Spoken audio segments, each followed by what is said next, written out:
स्वागत छ इलेक्सन एक्सप्रेसको साथमा हुनुहुन्छ। निरन्तर हामीले प्रतिनिधि सभा निर्वाचन र प्रदेश सभा निर्वाचनको मत परिणामहरूको अपडेट गराइरहेका छौं। जति समय अघि बढ्दै गएको छ त्यति नै नतिजाहरू पनि सार्वजनिक भइरहेका छन्। पछिल्लो समय ढिला सुस्ती भएका ठाउँहरूमा पनि मतगणनाको प्रक्रियालाई अलि फरक ढंगबाट छिटोभन्दा छिटो गर्नको लागि निर्वाचन अधिकृतको कार्यालयहरूले पनि यसमा सतर्कता अपनाएर थप कर्मचारीहरू परिचालन गरेर थप मतगणना गर्ने ठाउँहरूलाई तोकेर मतगणना छिटोभन्दा छिटो सार्वजनिक गर्ने तयारी गरिरहेको अवस्था छ।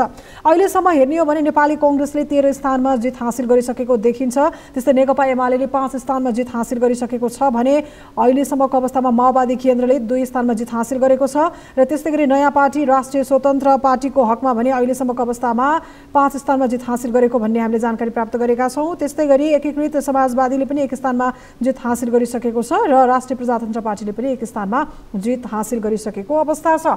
अहिले निरन्तर मतगणना भइरहँदाखेरि मतगणना पछिका परिणामहरू आउँदाखेरि विगतमा राजनीतिक नेतृत्वमा शीर्ष तहमा रहेका राजनीतिक दलहरूलाई केही झड्का लागेको छ। शीर्ष तहमा यस अर्थमा भनौं प्रधानमन्त्री नेपाली कांग्रेसका सभापति शेरबहादुर देउवारे डडेलधुरामा जितको आफ्नो खाता खोलिसकेको अवस्थामा पनि गठबन्धन गरेर गएको अवस्थामा गठबन्धनको गठजोडले हरेक ठाउँमा देशैभर पनि सफलता दिन सकेको अवस्था देखिँदैन।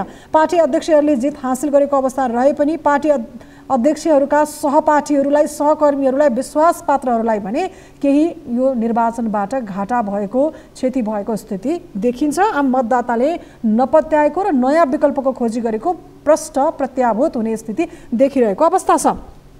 अब हामी थप कुराकानी गर्नेछौँ। निरन्तरको चुनावी अपडेटमा खटिरहनु भएका हाम्रा टिभी जर्नलिस्टहरूसँग हामीले देशैभरको चुनावी मत परिणामको अवस्थाको बारेमा जानकारी लिइराख्दा अहिलेको लागि भने हाम्रो न्युज रुमबाट नै निरन्तर रूपमा चुनावी अपडेटको क्रममा विभिन्न स्थलमा मतगणना स्थलहरूमा मतदानकै प्रक्रियाको विषयमा पनि खटिरहनु भएका हाम्रा टिभी जर्नलिस्ट सुजन चालिसे हामीसँग जोडिनु भएको छ। उहाँले देख्नु भएको पछिल्लो निर्वाचनको मत परिणाम पछिको परिस्थिति र आँकडालाई हामी यति बेला मूल्याङ्कन गर्ने प्रयास गरिरहेका छौँ। सुजनसँग हामी जोडिनेछौँ। सबैभन्दा पहिला सुजन हाम्रो आवाज सुन्दै हुनुहुन्छ? सुन्दैछु सुषमा। न्युज रुममा तपाईँ हुनुहुन्छ। तपाईँले आफ्नो सूचनाहरू सङ्कलन गरेर बसिराख्नु भएको स्थिति हामीले देखिरहेका छौँ। सबैभन्दा पहिला विभिन्न स्थानमा तपाईँ रिपोर्टिङको क्रममा जानुभयो। मतदानको दिनदेखि मङ्सिर 4 गतेदेखि र अहिले मतगणनाका एकपछि अर्को परिणाम आउँदा राजनीतिक दलहरूलाई पनि यसले झड्का दिएको देखिन्छ। आफू अनुकूलको मत परिणाम नआउँदा राजनीतिक नेतृत्वहरू भनौँ पाका पार्टीहरू पहिलेदेखि नेतृत्वमा रहेका दलहरूलाई अब तिनीहरूको भविष्य के हुन्छ, कसरी गठजोड गरेर नयाँ सरकार बन्छ भन्ने किसिमको प्रश्न चिन्ह उठिरहँदाखेरि तपाईले अहिलेको यो 2079 साल मङ्सिर 4 गते भएको प्रतिनिधि सभा र प्रदेश सभा निर्वाचनलाई कसरी मूल्याङ्कन गरिराख्नु भएको छ स्थलगत रिपोर्टिङको क्रममा? सुरुमा त्यतातिर जोडियौँ सुजन।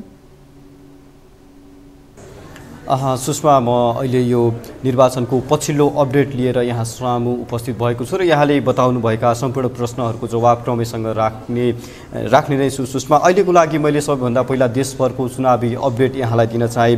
नेपाली कांग्रेसले अहिलेसम्म 13 सिटमा जित निकाल्दै अग्रस्थानमा रहेको छ भने 42 सिटमा कांग्रेसले अग्रता बनाइरहेको अवस्था छ। त्यसैगरी नेकपा एमालेले 4 जित र 42 अग्रता बनाएको अवस्था छ। त्यसैगरी एउटा अप्रत्याशित रूपमा यो पटक राष्ट्रिय स्वतन्त्र पार्टी जसको निर्वाचन अगाडि कमैले मात्र आकलन गरेका थिए, सायद अहिले राष्ट्रिय स्वतन्त्र पार्टीले काठमाडौँ भित्रै 4वटा जित र बाहिर गरेर 4वटा अग्रता गरेर 8 स्थानमा लगभग जित सुनिश्चित जस्तो बनाएको छ। यद्यपि 4 स्थानमा जित सुनिश्चित भइसकेको अवस्था छ, अन्तिम मत परिणाम आइसकेको अवस्था छ भने 4 स्थानमा अग्रता बनाएर राष्ट्रिय स्वतन्त्र पार्टी रहिरहेको छ। नेकपा माओवादी केन्द्र जो सत्ता गठबन्धनको एउटा महत्त्वपूर्ण घटक पनि हो, उसले 2वटा जित निकालेको र 14वटा अग्रता निकालेको अवस्था छ। सुषमा, अहिलेसम्म समानुपातिक तर्फको कुरा गर्नुपर्दा नेपाली कांग्रेसले 2,19,000 मत पाएको छ देशैभरि, जुन नेकपा एमालेको भन्दा कम हो। नेकपा एमाले 2,41,000 मत पाएर समानुपातिक तर्फ अग्रस्थानमा रहिरहेको अवस्था छ।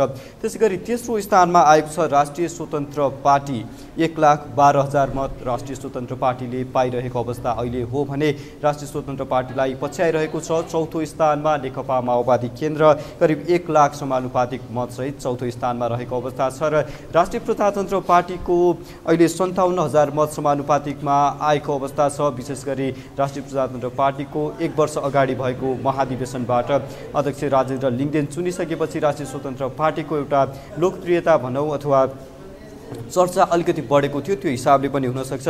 चौथो नम्बरमा 57,000 मतसहित समानुपातिकतर्फ राष्ट्रिय प्रजातन्त्र पार्टी रहेको छ। त्यसै गरी एकीकृत समाजवादी जो नेकपा एमालेबाट विभाजित भएर माधव कुमार नेपालको नेतृत्वमा गठन भएको पार्टी थियो, उक्त पार्टीको भने जम्मा 13,000 मत मात्रै समानुपातिकतर्फ आइरहेको अवस्था अहिले छ। सुषमा, मैले यो समग्र देशैभरिको चुनावी अपडेट यहाँलाई जानकारी गराएँ। अब एउटा रोचक पक्ष यो निर्वाचनमा अहिलेसम्मको मतगणनाले के देखाएको छ सुषमा भने जो बहालवाला मन्त्रीहरू हुनुहुन्छ, बहालवाला मन्त्रीहरू नै चर्चित मन्त्रीहरू नै अहिले पछाडि परिरहेको र पराजित भइसकेको अवस्था पनि देखाएको छ। त्यसबारेमा मैले यहाँलाई सरसर्ती जानकारी गराउन चाहे। सर्वप्रथम काठमाडौँ क्षेत्र नम्बर 8बाट संस्कृति पर्यटन तथा नागरिक उड्डयन मन्त्री हुनुहुन्थ्यो जीवनराम श्रेष्ठ, जो नेकपा एकीकृत समाजवादीका एउटा जिम्मेवार अथवा प्रभावशाली नेतामा पनि गनिनुहुन्छ मन्त्री हुनुहुन्थ्यो। हिजो राति आज बिहान जस्तो अन्तिम मत परिणाम सार्वजनिक हुँदा उहाँ पराजित हुनुभएको थियो र उहाँको स्थान तेस्रो स्थानमा रहनुभएको थियो। उहाँमा त्यो क्षेत्रमा काठमाडौँ क्षेत्र नम्बर 8मा राष्ट्रिय स्वतन्त्र पार्टी घण्टी चुनाव चिन्हबाट उम्मेदवारी दिनुभएका विराज भक्त श्रेष्ठ निर्वाचित हुनुभएको अवस्था छ।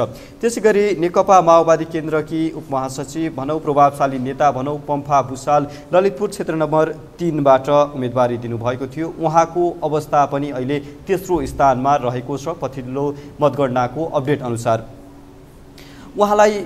उहाँको स्थानमा अग्रता बनाइरहनु भएको छ डाक्टर तोसीमा कार्की, जो राष्ट्रिय स्वतन्त्र पार्टीकी घण्टी चुनाव चिन्हबाट उम्मेदवार बन्नुभएको थियो। उहाँले 14,110 मत प्राप्त गर्दा पम्फा भुसालले 5,385 मत मात्र प्राप्त गर्नुभएको छ। उहाँभन्दा अगाडि नेकपा एमालेका उम्मेदवार अमृत खड्का हुनुहुन्छ।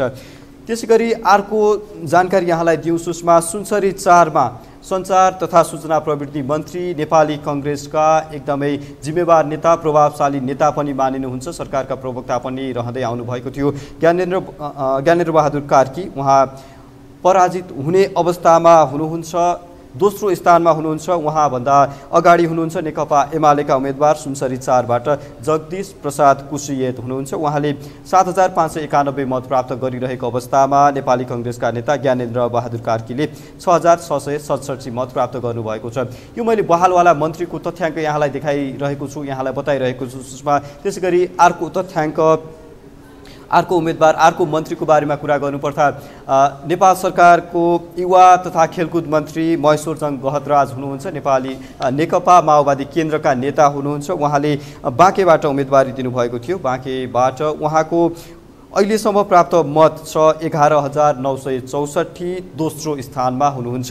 उहाँलाई उछिनिरहनु भएको छ एमालेका सूर्यप्रसाद ढकाल, जसले 13,868 मत प्राप्त गरिसक्नु भएको यो अवस्था हो। सुषमा, मैले बताइरहँदाखेरि बहालवाला मन्त्री नै पराजित हुने अवस्थामा अथवा पराजित भइसकेको अवस्थाको बारेमा मैले चर्चा गरिरहेको छु। तपाईले जस्तो सुजन बहालवाला मन्त्रीहरूको विषयमा जानकारी गराउँदै गर्दाखेरि विशेष गरी राजधानीमा भनौँ अहिले काठमाडौँ उपत्यका भित्रको परिदृश्यमा हेर्ने हो भने स्वतन्त्र पार्टीको दबदबा देखिएको छ। काठमाडौँका 4वटा क्षेत्रहरूमा त स्वतन्त्र पार्टीले राष्ट्रिय स्वतन्त्र पार्टीले जित हासिल गरिसकेको अवस्था रहेको छ। यो स्वतन्त्र पार्टीहरूको राष्ट्रिय राजनीतिको उपस्थितिको विषयलाई लिएर कहाँ कस्तो के परिणाम छ त्यो तपाईले जानकारी गराउन सक्नुहुन्छ सुजन यति बेला? यो पक्कै पनि सुषमा, यो विषयमा मैले राष्ट्रिय स्वतन्त्र पार्टीको अघि देशभरको समग्र अपडेट गराउँदा पनि यहाँलाई भनेको थिएँ। राष्ट्रिय स्वतन्त्र पार्टी 4 जित र 4 अग्रता सहित अहिले समग्र ट्यालीको तेस्रो स्थानमा रहेको अवस्था छ। माओवादी केन्द्रको भन्दा धेरै सिट, माओवादी केन्द्रले 2 सिट जित्दा राष्ट्रिय स्वतन्त्र पार्टीले 4 सिट जितिसकेको छ र 4 स्थानमा अग्रता बनाइरहेको अवस्था छ। जुन 4 सिट जितेको छ यो 4वटै सिट काठमाडौँ उपत्यका भित्रको अथवा काठमाडौँ उपत्यकामा उसले जित्ने अथवा अग्रता बनाउने अवस्था रहिरहेको अवस्था हो। अहिले सुषमा, मैले यहाँलाई बताउन चाहे काठमाडौँ 2मा सोभिता गौतमले नेकपा माओवादी केन्द्रकी चर्चित उम्मेदवार भनौँ अथवा प्रभावशाली नेत्री पनि भनौँ, योभन्दा अगाडि सभामुख समेत बनिसक्नु भएकी ओन्सरी घरती मगरलाई पराजित गरिसक्नु भएको छ। यो हिजोकै मत परिणाम हो। यसमा सुबिता गौतमले ओन्सरी घरती मगरलाई पराजित गरेर विजय हासिल गरिसक्नु भएको अवस्था छ भने काठमाडौँ 6 मा पनि भर्खरै मात्र मत परिणाम सार्वजनिक भएको अवस्था रहेको छ। राष्ट्रिय स्वतन्त्र पार्टी घण्टी चुनाव चिन्हबाटै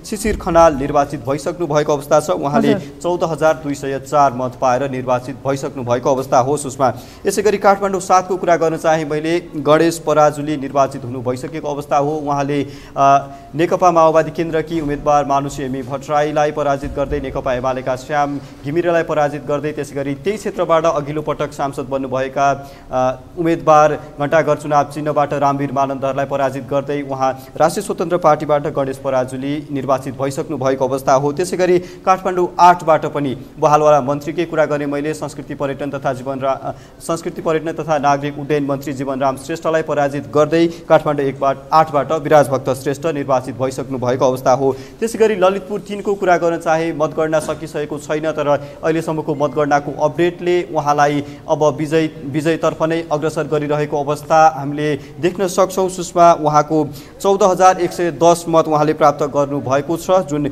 7,000 भन्दा बढी फराकिलो मतान्तरको अवस्था हो। त्यसैगरी राष्ट्रिय स्वतन्त्र पार्टीका उम्मेदवार भनौँ, राष्ट्रिय स्वतन्त्र पार्टीका अध्यक्ष भनौँ, चर्चित उम्मेदवार रवि लामिछाने चितवन 2 बाट उम्मेदवारी दिनुभएको थियो। उहाँको अग्रता 10,000 भन्दा बढी भइसकेको अवस्था अहिले छ। सुषमा, चितवन 1 को कुरा गरौँ, हरि ढकालको अग्रता रहेको छ। राष्ट्रिय स्वतन्त्र पार्टीबाट नै 5,000 भन्दा बढी मतले अग्रता बनाइरहनु भएको अवस्था छ। त्यसैगरी सुनसरी 2 मा लालविक्रम थापा 2,652 मत प्राप्त गर्दा नेकपा एमालेका भीमप्रसाद आचार्यले 1,744 मत मात्र प्राप्त गरिरहनु भएको अवस्था हो। यसरी हेर्दा समग्रमा 4 ठाउँमा जित निकालिसक्नुभएका उम्मेदवारहरू राष्ट्रिय स्वतन्त्र पार्टीमा हुनुहुन्छ र 4 ठाउँमा उहाँहरूले अहिले अग्रता बनाइरहनु भएको अवस्था छ।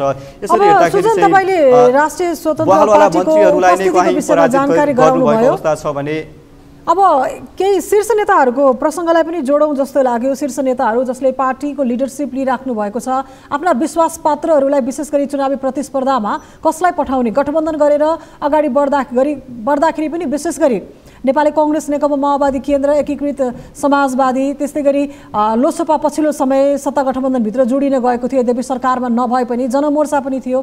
त्यो हिसाबले त्यसरी गठबन्धन गर्दाखेरि केही असन्तुष्टि हुँदाखेरि कतिपयले बागी उम्मेदवारी पनि दिएको स्थिति थियो, एमाले पनि जसपासँग मिल्न गएको स्थिति पनि देखिन्थ्यो।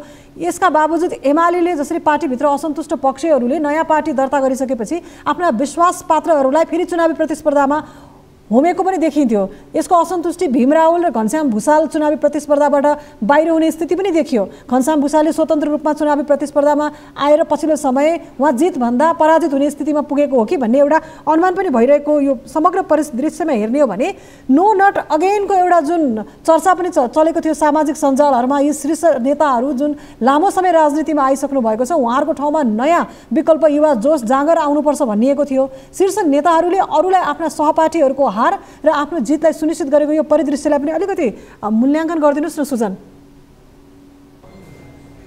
पक्कै पनि सुषमा, शीर्ष नेतृत्वको कुरा गर्नुपर्दा र यहाँले भन्नुभयो जस्तै जुन एउटा नो नट अगेनको अभियान सामाजिक सञ्जालमा चुनावभन्दा अगाडि जोडतोडले चलेको थियो, पूर्व प्रधानमन्त्रीहरू विशेष गरी 5 जना पूर्व प्रधानमन्त्रीहरूलाई यो पटक नदोहोर्याउने खालको अभियान सामाजिक सञ्जालमा चलेको थियो। त्यसले कतिको काम गर्यो गरेन अथवा शीर्ष नेताको अवस्था के छ, यो विषयमा मैले यहाँलाई जानकारी गराउन चाहे। सुषमा, शीर्ष नेताको कुरा गर्नुपर्दा नेपाली कांग्रेसका सभापति, नेपालका प्रधानमन्त्री शेरबहादुर देउवाको कुरा गर्न चाहे, उहाँ निर्वाचित भइसक्नु भएको अवस्था छ। डडेलधुराबाट उम्मेदवारी दिनुभएको थियो। उहाँको 12,000 भन्दा बढी मतले निर्वाचित भइसक्नु भएको अवस्था छ। 12,000 भन्दा बढी मतको अग्रता रहे। उहाँको निकटतम प्रतिद्वन्दी हुनुहुन्थ्यो सागर ढकाल, सुई चुनाव चिन्ह लिएर।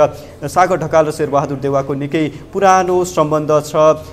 शेरबहादुर देउवालाई अब विश्राम दिने भन्ने हिसाबले सागर ढकालले निकै चर्चा र चासोका साथ उम्मेदवारी दिनुभएको थियो। उहाँ पराजित हुनु भइसकेको अवस्था रहेको छ भने नेकपा एमालेका अध्यक्ष केपी शर्मा ओलीको कुरा गर्न चाहे मैले, झापा 5 मा विशेष गरी राप्रपासँग नेकपा एमाले तालमेल गरेको थियो। राप्रपाको बल एमालेलाई छँदै थियो। त्यसमाथि पनि नेकपा एमालेका अध्यक्ष केपी शर्मा ओलीको व्यक्तित्व छुट्टै ठाउँमा छ। त्यसले गर्दाखेरि पनि यसभन्दा अगाडि पनि बलियो जित निकाल्दै आउनुभएका केपी शर्मा ओलीले अहिले अग्रता 23,000 भन्दा फराकिलो मतले अग्रता लिइरहनु भएको अवस्था छ। उहाँको जित सुनिश्चित नै छ भन्दा पनि हुन्छ सुषमा। त्यसैगरी नेकपा माओवादी केन्द्रका अध्यक्ष पुष्पकमल दाहाल प्रचण्डको कुरा गर्न चाहे। गोर्खा 2 बाट उम्मेदवारी दिनुभएको थियो।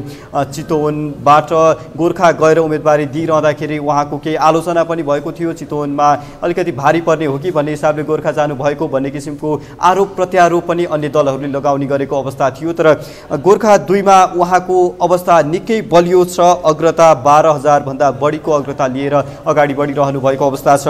त्यसैगरी मैले नेकपा एकीकृत समाजवादी जो पूर्व प्रधानमन्त्री पनि हुनुहुन्छ उहाँको कुरा गर्न चाहे। नेकपा एकीकृत समाजवादीका अध्यक्ष माधव कुमार नेपालको कुरा गर्न चाहे। उहाँ रौतहट 1 बाट उम्मेदवार बन्नुभएको थियो। अग्रता 5,000 भन्दा बढीको अग्रता भइसकेको अवस्था छ। 5 वटा पूर्व प्रधानमन्त्रीलाई नै लक्षित गरेर जुन नो नट अगेनको अभियान चलेको थियो त्यसमध्ये 4 जना पूर्व प्रधानमन्त्री मात्र चुनावी मैदानमा हुनुहुन्थ्यो। पूर्व प्रधानमन्त्री डाक्टर बाबुराम भट्टराई भने यो पटक चुनाव नलड्ने भनेर विश्राम लिनुभएको अवस्था थियो सुषमा। साथसाथै मैले अन्य नेताहरू जो शीर्ष नेताहरूमा गनिनुहुन्छ झलनाथ खनाल पनि पूर्व प्रधानमन्त्री रहिसक्नु भएको इलाम 1 बाट उम्मेदवारी दिनुभएको थियो। तर उहाँ अहिलेको मत परिणाम अनुसार दोस्रो स्थानमा हुनुहुन्छ। यो अलिकति अप्रत्याशित नतिजा पनि भनौँ। नेकपा एकीकृत समाजवादीबाट उम्मेदवार बन्नुभएका इलाम 1 बाट उम्मेदवार बन्नुभएका पूर्व प्रधानमन्त्री झलनाथ खनाल दोस्रो स्थानमा हुनुहुन्छ। 2,000 मतले उहाँ पछाडि रहिरहनु भएको अवस्था हो। त्यसैगरी नेकपा एमालेका उम्मेदवार ईश्वर पोखरेल जो वरिष्ठ उपाध्यक्ष पनि हुनुहुन्छ, प्रभावशाली नेता पनि मानिनुहुन्छ नेकपा एमालेमा, उहाँ पराजित भइसक्नु भएको अवस्था छ। काठमाडौँ क्षेत्र नम्बर 5 बाट नेपाली कांग्रेसका भनौँ अथवा गठबन्धनका नै साझा उम्मेदवार प्रदीप पौडेल जो युवा नेता पनि हुनुहुन्छ र युवा नेतामाझ एउटा लोकप्रिय व्यक्तित्व पनि हुनुहुन्छ। युवाहरूमाझ विद्यार्थी राजनीतिबाट नै उहाँको लोकप्रियता एउटा निकै लोकप्रिय व्यक्ति हुनुभएको हिसाबले पनि हुनसक्छ र गठबन्धनको साथले पनि हुनसक्छ। काठमाडौँ 5 बाट उहाँले ईश्वर पोखरेललाई पराजित गरिसक्नु भएको अवस्था छ। नेकपा एमालेका महासचिव शङ्कर पोखरेलको कुरा गरौँ। शङ्कर पोखरेलको अवस्था अलिकति कमजोर बनेको जस्तो देखिएको छ। दाङ 2 बाट उम्मेदवारी दिनुभएको थियो। अहिले दोस्रो स्थानमा उहाँ हुनुहुन्छ। नेकपा माओवादी केन्द्रकी रेखा शर्माले उहाँको क्षेत्रमा अग्रता बनाइरहनु भएको अवस्था छ। 1,500 भन्दा बढी मतले सुषमा। यसैगरी ओन्सरी घरतीको कुरा गरेँ मैले। पूर्व सभामुख रहिसक्नु भएको ओन्सरी घरती मगर सम्माननीयको त्यो सम्मान पाइसक्नु भएको ओन्सरी घरती मगर पराजित भइसक्नु भएको अवस्था छ। काठमाडौँ क्षेत्र नम्बर 2 बाट राष्ट्रिय स्वतन्त्र पार्टीकी उम्मेदवार सुविता गौतमले उहाँलाई पराजित गर्नुभएको तथ्याङ्क त्यो अन्तिम मत परिणामले त्यसो बताएको तथ्याङ्क मैले यहाँलाई जानकारी गराएँ सुषमा। हामी शीर्ष नेताहरूको पराजयको एउटा यो केन्द्र भनौँ हैन, जो अध्यक्ष हुनुहुन्छ पार्टीको उहाँहरूलाई एक किसिमको जित मिलेको छ। पूर्व प्रधानमन्त्रीहरूमा पनि हेर्ने हो भने डाक्टर बाबुराम भट्टराई यहाँले भनिहाल्नुभयो, उहाँ त यो चुनावी प्रतिस्पर्धाबाट बाहिर रहेर छोरी मानुषी यमी भट्टराईलाई उहाँले अघि सार्नु भएको थियो चुनावी प्रतिस्पर्धामा। त्यो हिसाबले पनि मानुषीको हारले पनि बाबुराम भट्टराईलाई यसले एउटा प्रहार गरेको जस्तो देखिन्छ। अर्कोतर्फ तपाईँले भन्नुभए अनुसार झलनाथ खनालको निर्वाचनमा जुन किसिमको यो पराजित हुने स्थिति देखियो त्यो पनि एक हिसाबले त्यो नो नट अगेनको छाया त्यहाँ पऱ्यो कि भन्ने देखिन्छ। यद्यपि तपाईँले भनेको पार्टीको लिडरहरूको कुरा गर्ने हो भने यता यो जसपा र लोसपा भित्र पनि यसको प्रत्यक्ष प्रभाव परेको हामीले अनुमान लगाउन सक्छौँ नि सुजन। त्यसको तपाईँ अलिकति थोरै बताइदिनुहोस् न। जस्तो उपेन्द्र यादवलाई पनि सीके रावतले चुनौती दिएको स्थिति देखियो होइन, त्यो अलिकति त्यो विषयलाई पनि विश्लेषण गरिदिन सक्नुहुन्छ सुजन? पक्कै पनि यसमा पनि मैले जोडिहालेँ सुषमा। जस्तो यहाँले उपेन्द्र यादव र सीके राउतको कुरा उठाउनुभयो। जनमत पार्टीका अध्यक्ष सीके राउतले निकै लोकप्रिय मत ल्याएर उपेन्द्र यादवलाई पछाडि छोड्नु भएको तथ्याङ्क हामीसँग छ। त्यसै गरी राजेन्द्र महतोको कुरा गर्नुपर्दा राजेन्द्र महतो र गठबन्धनकै अर्का उम्मेदवार महेन्द्र राय यादव जो पूर्व मन्त्री पनि रहिसक्नु भएको छ, गठबन्धनबाटै समर्थन पाउनुभएका महेन्द्र राय यादवले राजेन्द्र महतोलाई पराजित गर्ने किसिमको वातावरण बनिरहेको अवस्था छ। उहाँको मतको अग्रता हेर्दाखेरि अहिले त्यस्तो खालको अवस्था रहेको छ। जसपा र लोसपाको विशेष गरी ठ्याक्क निर्वाचनको मुखैमा जसपाले नेपाली कांग्रेसको किता छोडेर एमालेसँग साँठगाँठ अथवा एमालेसँगको त्यो गठबन्धन तालमेलको प्रयास गरेको थियो भने लोसपा चाहिँ एमालेसँग कुरा भइरहेको गठबन्धनको लागि कुरा भइरहेको लोसपा ब्याक भएर नेपाली कांग्रेस नेतृत्वको गठबन्धनमा आइरहेको अवस्था थियो। यसरी जसपा र लोसपाको अन्तिम समयमा आएर किता परिवर्तन हुनुको प्रभाव पनि हुन सक्छ। त्यसले मतदातालाई त्यति आकर्षित नगरेको प्रभाव पनि हुन सक्छ। शीर्ष नेताहरू नै पराजयको मुखमा रहिरहेको अवस्था रहेको छ। मोहम्मद इस्तियाक राई पनि पराजित हुने अवस्थामा रहनु भएको अवस्था छ सुषमा। यसैगरी अन्य नेताहरू पनि जो शीर्ष नेताहरू हुनुहुन्छ उहाँहरूको पनि पराजयको अवस्था र जनताबाट त्यति अनुमोदन नहुने खालको अवस्था अहिलेको मतगणनाले देखाइरहेको छ। यसको चाहिँ मुख्य कारण चाहिँ कसरी लिन सकिन्छ भने अन्तिम समयमा आएर नेपाली कांग्रेस नेतृत्व गठबन्धनमा बस्ने अथवा एमाले नेतृत्वको गठबन्धनमा जाने भन्नेमा त्यो तालमेल नमिलेको अवस्थाले पनि यसलाई अलिकति अभाव अथवा अलिकति प्रभाव पारेको हो कि भनेर आकलन गर्न सकिन्छ। सुजन, मैले यहाँनिर जोड्न चाहे जस्तो नेपाली कांग्रेसभित्र थुप्रै किसिमका असन्तुष्टिहरू देखिन्छन्। महाधिवेशनमा पनि त्यो असन्तुष्टिहरू छरपष्ट भएका हुन्। विभिन्न कार्यक्रमहरूमा पनि शीर्ष नेताहरूले विभिन्न किसिमका अभिव्यक्तिहरू आफ्नै पार्टीका सभापति विरुद्ध पनि बोल्ने, अबको नेतृत्व आफूले सम्हाल्नुपर्ने, भावी प्रधानमन्त्री आफू बन्नुपर्ने भन्ने अभिव्यक्ति दिइरहेको देखिन्छ। तर पनि नेपाली कांग्रेस एक ढिक्कामै बाडिएको बसेको जस्तो देखिन्छ। तर नेकपा एमाले पछिल्लो समय नेकपा बनिसकेपछिको कम्युनिस्ट पार्टीहरूको एकीकरणले नेकपा एमालेमा जसरी विभाजनको स्थिति आयो त्यसले गर्दा एकीकृत समाजवादीको जन्म भएको देखिन्छ।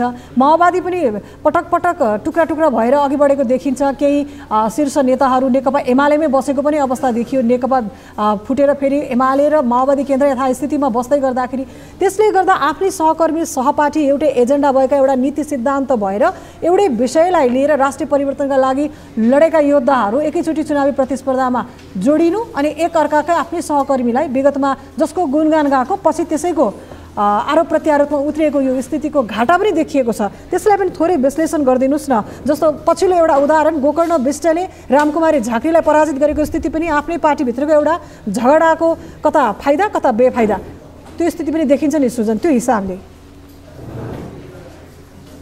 पक्कै पनि यहाँले भन्नुभएको कुरालाई मैले दलभित्रको अभिव्यक्ति स्वतन्त्रता र कतिको अभिव्यक्ति स्वतन्त्रताको सम्मान हुने गरेको छ दलहरू शीर्ष दलहरूभित्र भन्ने कुरासँग जोडेर विश्लेषण गर्न चाहे सुषमा। जसरी यहाँले गोकर्ण विष्ट र रामकुमारी झाँक्रीकै कुरा उठाउनु भयो। गोकर्ण विष्ट र रामकुमारी झाँक्री दुवैजना युवा माझ एउटा लोकप्रिय नेताको रूपमा विकासप्रेमी नेताको रूपमा चिनिनुहुन्छ। तर पार्टी विभाजन भएको कारण अथवा एमालेबाट एकीकृत समाजवादी बनिसकेपछि गुल्मी 2 को कुरा हो। यो गुल्मी 2 मा गोकर्ण विष्टले रामकुमारी झाँक्रीलाई पराजित गरिसक्नु भएको अवस्था रहेको छ सुषमा।